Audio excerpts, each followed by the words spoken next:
Falar um pouco sobre os números complexos em sua forma retangular. Lembre-se que a nossa forma retangular também pode ser chamada de forma algébrica.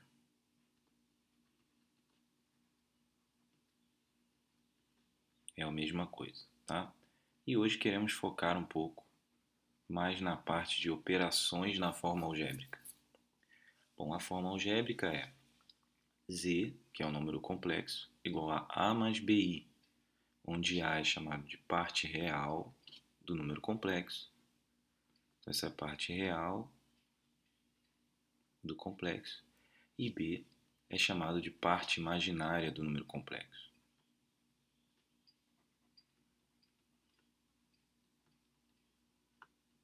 Lembrando que i é a unidade imaginária. I é a unidade imaginária que definimos como sendo o número que ao quadrado é igual a menos 1. Ou seja, i é a unidade imaginária. Esse número complexo na forma retangular pode ser representado em um plano chamado plano de Argand-Gauss, em que representamos esse número por um vetor centrado na origem, cuja extremidade tem como valores no eixo horizontal, que é o eixo real, o valor de A. Então aqui teremos o valor de A, que é a parte real. No eixo vertical, que é o eixo imaginário, teremos o valor de B, que é a parte imaginária. Ainda temos duas coisas a considerar: o módulo, o afixo, na verdade três, né? O módulo, o afixo e o argumento. O afixo e o argumento são coisas relacionadas. Quem seria o módulo do número complexo? O módulo do número complexo é o tamanho ou o comprimento desse vetor. Repare que esse tamanho mede A, esse tamanho mede B e esse ângulo é de 90 graus. Então podemos representar o módulo, em geral é representado pela letra grega ρ, ou simplesmente módulo de Z mesmo, assim. Podemos representá-lo assim: ρ ao quadrado é igual a parte real ao quadrado mais a parte imaginária ao quadrado. Como vemos aqui, existe uma representação desse tipo para a parte real e parte imaginária.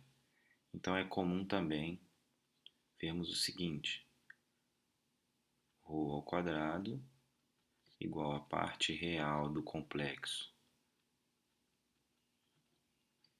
ao quadrado mais a parte imaginária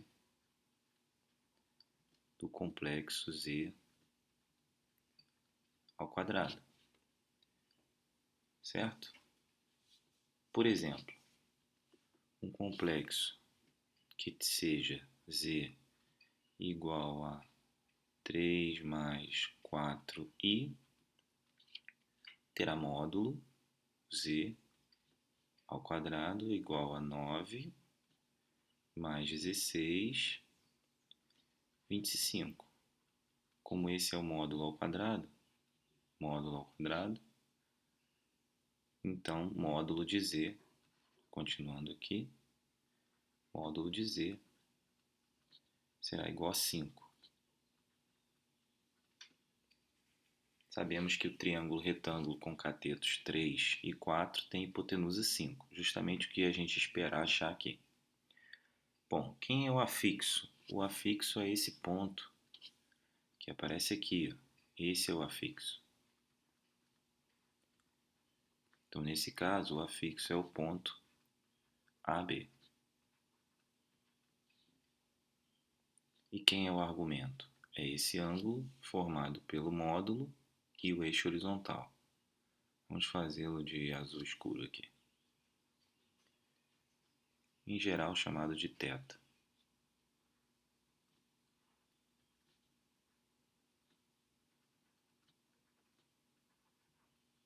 Argumento.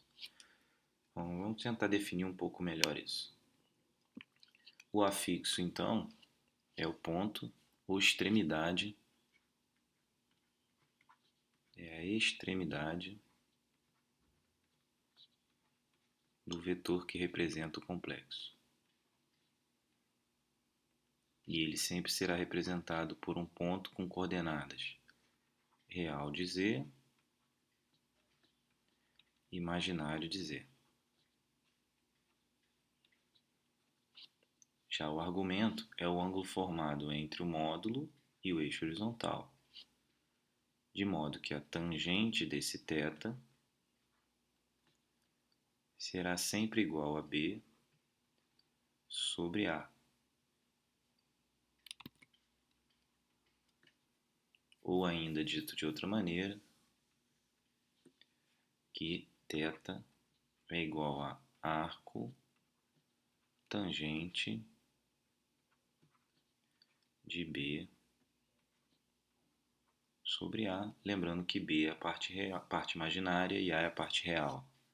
Ou seja, eu poderia escrever a tangente de θ em função da parte real e da parte imaginária, certo? B é a parte imaginária, M de Z, e A é a parte real, RE de Z. Muito bem. Quando que dois números complexos são iguais? Dois números complexos serão iguais quando suas partes reais e imaginárias forem respectivamente iguais. Então, para que Z seja igual a W, Z é igual a W, se e somente se A é igual a C e B é igual a W. Aliás, B é igual a D.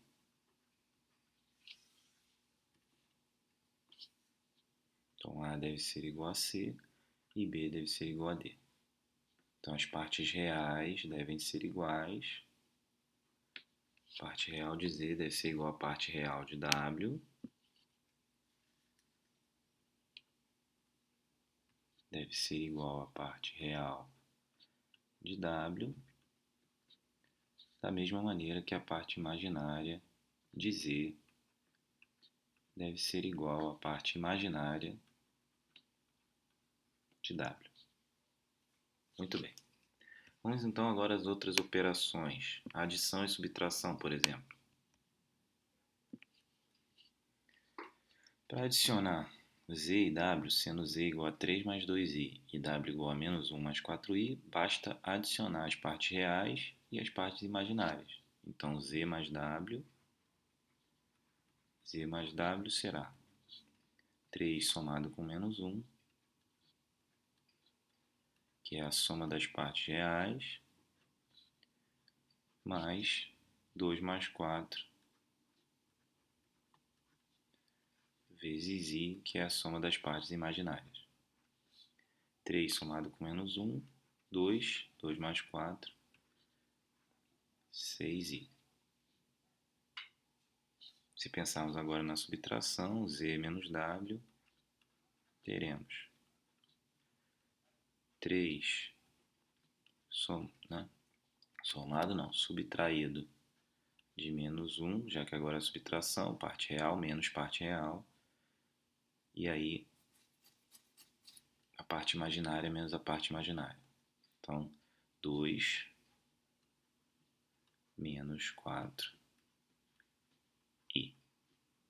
Ou seja, 3 mais 1, 4, e 2 menos 4, menos 2i. Aqui podemos fazer uma observação da seguinte maneira. É claro que z menos w é o mesmo que escrever 3 mais 2i, 3 mais 2i, menos 1 mais 4i. E esse menos 1 mais 4i equivale a fazer a multiplicação de menos 1, então isso aqui, ó, esse trecho, é o mesmo que fazer menos 1 vezes menos 1 mais 4i. Como ainda não definimos a multiplicação de um número real por um complexo, eu preferi fazer assim. Mas é claro que isso vai gerar exatamente o que vimos aqui embaixo, que é mais 1, ou seja, ficaria 3 mais 2i, mais 1, e esse menos vai trocar o sinal do 4i, ficaríamos com menos 4i. E aí, de novo, podemos somar parte real com parte real e parte imaginária com parte imaginária. Parte real com parte real, parte imaginária com parte imaginária e teremos o mesmo resultado. Ok. Continuando, vamos dar uma olhada na multiplicação por um número real agora. Por exemplo, se z é igual a 1 mais i, quem é 3z? 3z é o mesmo que 3 que multiplica 1 mais i, que pode ser entendido como 1 mais i somado com ele mesmo 3 vezes, e aí fica claro que basta multiplicar a parte real